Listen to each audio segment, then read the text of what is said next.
Hello friends, आप सभी का स्वागत है आपके चैनल ऐसे मीन सक्सेस पर। ऑल स्टूडेंट्स का मोस्ट वेलकम है हमारे चैनल ऐसे मीन सक्सेस पर। और दोस्तों, आप सभी को पता है, आप सभी के लिए डू और डाई वाली सिचुएशन है, करो या मरो वाली स्थिति है। और आप सभी को पूरे प्रयास कर देने हैं सफलता प्राप्त करने के लिए।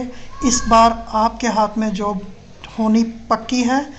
आप सभी अपनी तैयारी करें ज़ोरों से, और आपके साथ हमारी टीम खड़ी हुई है। और आज हम एक क्लास और लेके आए हैं नेशनल जीके के जो भी इम्पोर्टेंट क्वेश्चन बनते हैं, जो प्रीवियस ईयर एग्ज़ाम में आ चुके हैं और जो उनसे बन सकते हैं और क्वेश्चन, वो क्वेश्चन हम करेंगे डेली बेसिस पर।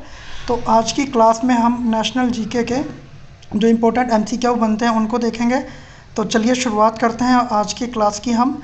और एक बात ज़रूर याद रखें, जो मैं पहले भी बोल रहा हूँ, आप सभी के लिए ये गोल्डन चांस है, डू और डाई। या तो आज के बाद एग्ज़ाम मत देना, और या फिर आज इस एग्ज़ाम में आप सिलेक्ट हो जाना बस, ठीक है? करो या मरो।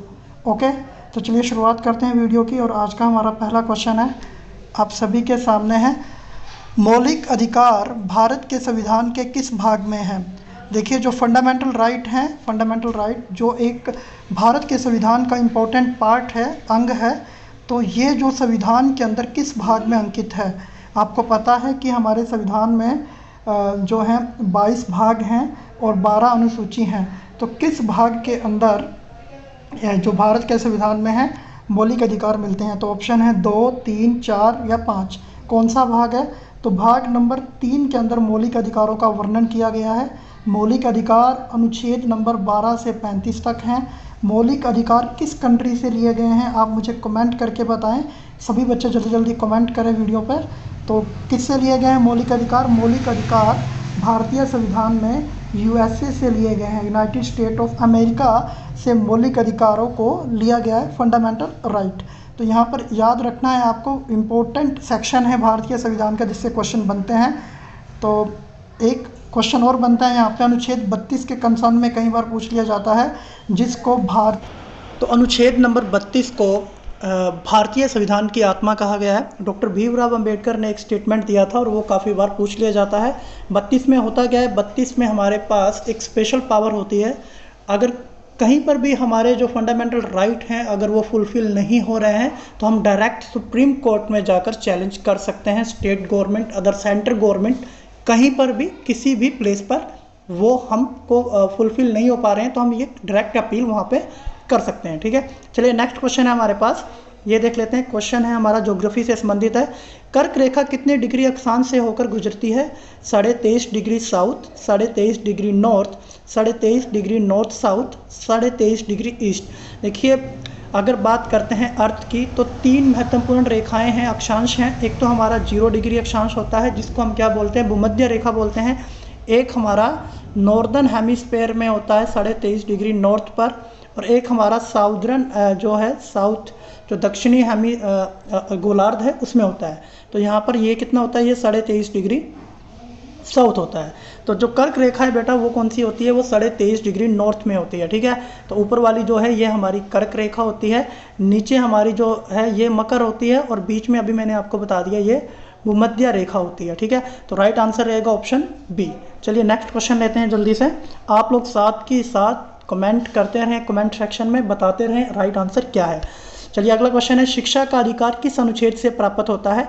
देखिए, शिक्षा का जो अधिकार है उसको फंडामेंटल राइट बनाया गया था भारतीय गवर्नमेंट द्वारा।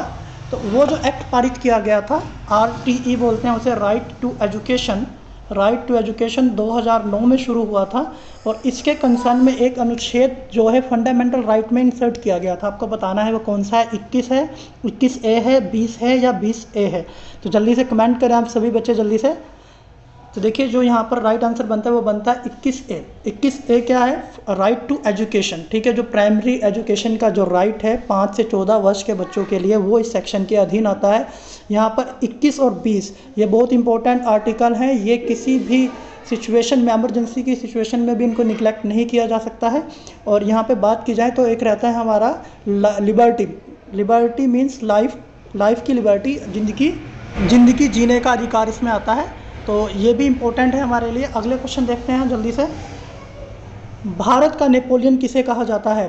देखिए, भारत का नेपोलियन जो था फ्रांस से था, और जिसने पूरी जो युद्ध हुए थे उनको जीता था और काफ़ी ज़्यादा फेमस है इसीलिए। और इसीलिए सेम संज्ञा किसको दी जाती है?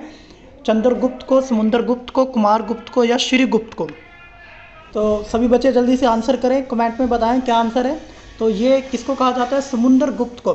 समुद्रगुप्त को भारत का नेपोलियन कहा जाता है। इन्होंने भी बहुत सारे युद्ध जीते थे, विजय हुए थे। इनका विजय अभियान जो था काफ़ी लंबा चला था। तो यही है, इन्होंने काफ़ी सारे जो युद्ध थे उनमें विजय हासिल किए थे, इसीलिए इनको नेपोलियन की संज्ञा दी जाती है। अगला क्वेश्चन है हमारे पास, विश्व की सबसे पुरानी पर्वत श्रृंखला कौन सी है? देखिए, जो पर्वत हैं और पर्वत जो बने होते हैं वो डिफरेंट टाइम पे बने हुए हैं, और ड्यू टू प्लेट टेक्टोनिक, मतलब धरती के नीचे जो प्लेट्स हैं, जो लेयर्स होती हैं, उनके आपस में टकराने से क्या बनती है? फॉर्मेशन होती है किसकी? माउंटेन्स की। तो अभी आपको बताना क्या है कि जो माउंटेन है इनमें से सबसे पुराना माउंटेन कौन सा है? हिमालय पर्वत श्रृंखला, अरावली पर्वत श्रृंखला, एंडीज पर्वत श्रृंखला, एटलस पर्वत श्रृंखला। देखिए, अगर बात की जाए सबसे पुरानी की, तो अरावली पर्वत श्रृंखला सबसे पुरानी है। जो अरावली पर्वत श्रृंखला है ये सबसे पुरानी है। अभी ये इरोड हो रही है। इरोड मीन्स ये डिस्ट्रॉय हो रही है। इस आप देखते होंगे जो दिल्ली, राजस्थान और दक्षिण हरियाणा का जो क्षेत्र है वहाँ पर छोटी छोटी पहाड़ियाँ और जो चूना पत्थर है वो देखने को मिलता है। वो इसी का कारण है, ठीक है, कि ये जो पर्वत है ये बूढ़ा हो चुका है और धीरे धीरे ये क्या हो रहा है? अपनी जो पहचान है उसे खो रहा है। यहाँ पर अगर बात की जाए इनमें से सबसे यंगेस्ट की बात की जाए तो हिमालय सबसे यंग पर्वत है। अगर बात की जाए कि यंगेस्ट माउंटेन कौन सा है, तो हिमालय पर्वत श्रृंखला सबसे यंगेस्ट मानी जाती है। अगला क्वेश्चन है हमारे पास, जलियांवाला बाग हत्याकांड कब हुआ? 23 जून 1919, 14 मई 1919, 13 अप्रैल 1919, 13 मार्च 1919। तो आप सभी को पता है जो जलियांवाला बाग हत्याकांड है, जहाँ पर जनरल डायर ने बहुत सारे लोगों पर अंधाधुंध गोलियां चलवा दी थी, ये वैसाखी वाले दिन 13 अप्रैल 1919 की ये घटना होती है। कहाँ पर होती है? अमृतसर के अंदर जलियांवाला बाग हत्याकांड। ये क्वेश्चन कई बार पूछा जा चुका है हरियाणा में, और आई थिंक अब सभी को भी प्रॉपरली आता होगा। नेक्स्ट क्वेश्चन है हमारे सामने, भारत के संविधान द्वारा राष्ट्रीय कैलेंडर के रूप में शक सावंत को कब अपनाया गया? देखिए, शक सावंत जो है, जो शक एरा है, जो शक कैलेंडर है, ये हमारा नेशनल कैलेंडर है। और इसको कब अपनाया गया आपको ये बताना है। 26 जनवरी 1950, 22 मार्च 1957, 15 अगस्त 1947, 15 जून 1946। तो बताएं इसको कब अडॉप्ट किया गया था इंडियन गवर्नमेंट द्वारा? जल्दी से बताएं, गवर्नमेंट ऑफ इंडिया ने इसे कब अडॉप्ट किया है? देखिए, इसका जो राइट आंसर है 22 मार्च 1957 को भारतीय गवर्नमेंट ने इसको अडॉप्ट किया था, ठीक है, एज ए नेशनल कैलेंडर। चलिए अगला क्वेश्चन देखते हैं, भारत छोड़ो आंदोलन कब चलाया गया? देखिए, गांधी जी का जो एक महत्वपूर्ण आंदोलन है भारत छोड़ो आंदोलन, ये अंग्रेज़ों के लिए चलाया गया था। और इसी में ही जो गांधी जी ने करो और मरो का नारा दिया था, ठीक है। जो भारत छोड़ो आंदोलन है ये कब चलाया गया था आपको बताना है। 1939, 1940, 1941, 1942। तो ये आंदोलन चलाया गया था वर्ष 1942 में। ये क्वेश्चन HSSC में एक बार आ चुका है, तो आपको याद रखना है। तो 1942 में ये चलाया गया था, ठीक है। दो इंपॉर्टेंट आंदोलन और हैं, मैं आपसे पूछ रहा हूँ, जो सविनय अवज्ञा आंदोलन है, ठीक है, सविनय अवज्ञा आंदोलन वो महात्मा गांधी जी ने कब चलाया था? आप मुझे कमेंट बॉक्स में बताएं सभी। अगला क्वेश्चन है, भारत की एकमात्र, उतरने वाली नहीं है यहाँ पे, ये गलत है, तैरने वाली भाई, ठीक है, तैरने वाली झील लोकटक झील किस राज्य में है? असम, मणिपुर, मेघालय, मिजोरम। देखिए, जो एकमात्र तैरने वाली झील है ये कहाँ पर स्थित है? ये तैरती रहती है, और ये किस राज्य में है आपको बताना है। असम, मणिपुर, मेघालय, मिजोरम। तो ये झील कहाँ पर है? ये मणिपुर के अंदर है भाई, एकमात्र तैरने वाली झील। वहाँ पर एक नेशनल पार्क है, जिस नेशनल पार्क के अंदर ये झील है, तो वो भी तैरने वाला विश्व का एकमात्र नेशनल पार्क है। और आप सभी को उस नेशनल पार्क का नाम कमेंट बॉक्स में करना है भाई। अगला क्वेश्चन है, वर्तमान में भारत में कुल कितने केंद्र प्रशासित प्रदेश हैं? देखिए, अगर यूटी की बात की जाए, यूटी भारत के अंदर कुल कितनी है आपको ये बतानी है, 6, 7, 8, 9। तो जल्दी से आंसर करें, वर्तमान में कितनी संख्या है? वर्तमान में 8 यूटी हैं। देखिए, पहले 7 हुआ करती थी, जम्मू कश्मीर और लद्दाख बनने के बाद ये क्या हो गई थी, 9 इनकी संख्या हो गई थी। लेकिन बाद में दादर नगर हवेली और दमन दीव को मर्ज कर दिया गया है और 8 बना दी गई हैं। तो वर्तमान में अभी यूटी की संख्या कितनी है? 8 है भाई। अगला क्वेश्चन है, क्षेत्रफल की दृष्टि से भारत का सबसे बड़ा राज्य कौन सा है? आपको ये बताना है कि इन टर्म ऑफ एरिया की बात की जाए तो सबसे बड़ा राज्य कौन सा है? राजस्थान, उत्तर प्रदेश, बिहार, मध्य प्रदेश। तो Rajasthan in term of area सबसे बड़ा है, ये बात आपको याद रखनी है। अगर इन टर्म ऑफ पॉपुलेशन की बात करें तो यूपी नंबर 1 पर आता है, ठीक है। यूपी के लोग, दिलेर लोग, ठीक है, लेकिन कहाँ पे आते हैं? ये नंबर 1 पे आते हैं भाई। अगला क्वेश्चन है यहाँ पे, निम्न में से किस राज्य में द्विसदनीय संसद प्रणाली है? द्विसदनीय संसद प्रणाली का मतलब क्या है? उसके अंदर 2 सदन है, एक तो क्या होता है हमारा विधानसभा और एक विधान परिषद। तो किस राज्य के अंदर है आपको ये बताना है। ऑप्शन आपके सामने है, हरियाणा, राजस्थान, पंजाब, उत्तर प्रदेश। तो जल्दी से कमेंट करें एक बार सभी। तो द्विसदनीय संसद प्रणाली कहाँ पर है? उत्तर प्रदेश के अंदर है, जहाँ पर 2 सदन होते हैं, विधानसभा और विधान परिषद। अगला क्वेश्चन है बेटा, भारतीय स्पेस एजेंसी इसरो के वर्तमान में अध्यक्ष कौन है? सुनील अरोड़ा, के सिवान, के वेणुगोपाल, अभिकांत शर्मा। तो यहाँ पे जो राइट आंसर बनता है वो है के सिवान, ठीक है। के सिवान क्या है? वर्तमान में इसरो के अध्यक्ष हैं। अगर यहाँ पे के वेणुगोपाल की बात की जाए तो ये क्या है? ये महान्यायवादी हैं, अटॉर्नी जनरल ऑफ इंडिया हैं, ये बात आपको याद रखनी है, attorney general of India. Next question है आपके सामने, वर्तमान में भारत के चीफ जस्टिस सुप्रीम कोर्ट के कौन हैं? तो सुप्रीम कोर्ट के चीफ जस्टिस आपको बताना है। ऑप्शन है justice Arvind Bobde, justice Ravishankar Jha, N V. Ramana, Sunil Arora. देखिए जस्टिस बोबडे जो थे वो 47वें नंबर के रहे थे, ठीक है। अब ये बदल चुके हैं, सीजीआई नहीं है, अब 48वें नंबर पर रमना बने हैं। तो राइट आंसर सी रहेगा। Ravishankar Jha Haryana high court, Punjab Haryana high court के चीफ जस्टिस हैं, ये बात आपको याद रखनी है। अगला क्वेश्चन है, आगरा नगर किसने बसाया था? औरंगजेब, अकबर, सिकंदर लोदी, मोहम्मद गोरी। तो जो आगरा नगर है किसने बसाया था? सिकंदर लोदी ने इस नगर को बसाया था भाई। ओके, तो मैंने बहुत जल्दी आंसर कर दिया है, आप भी कमेंट बॉक्स में सभी आंसर करते रहें जल्दी से जल्दी। अगला क्वेश्चन है, स्वतंत्र भारत के प्रथम गवर्नर जनरल कौन थे? C V Rajagopalachari, lord Mountbatten, Warren Hasting, और यहाँ पर लॉर्ड कर्जन आना था, ठीक है, लॉर्ड कर्जन। तो जल्दी से बताएं स्वतंत्र भारत के प्रथम गवर्नर जनरल कौन थे? देखिए भारत 1947 में आज़ाद हो गया था और उस समय जो स्वतंत्र भारत के गवर्नर जनरल बने थे वो कौन बने थे? लॉर्ड माउंटबेटन बने थे। लॉर्ड माउंटबेटन प्लान के आधार पर ही क्या हुआ था? बंटवारा किया गया था भारत और पाकिस्तान का, ठीक है। और कोई भारतीय जो प्रथम भारतीय जो गवर्नर जनरल बना था आज़ादी के बाद वो थे सीवी राजगोपालाचार्य। तो दोनों क्वेश्चन अलग अलग हो जाते हैं, क्वेश्चन के अकॉर्डिंग ही आंसर यहाँ पे देना है आपको। तो माउंटबेटन इसका राइट आंसर रहेगा। अगला क्वेश्चन है बेटा, बौद्ध धर्म की पहली समिति कहाँ पर हुई थी?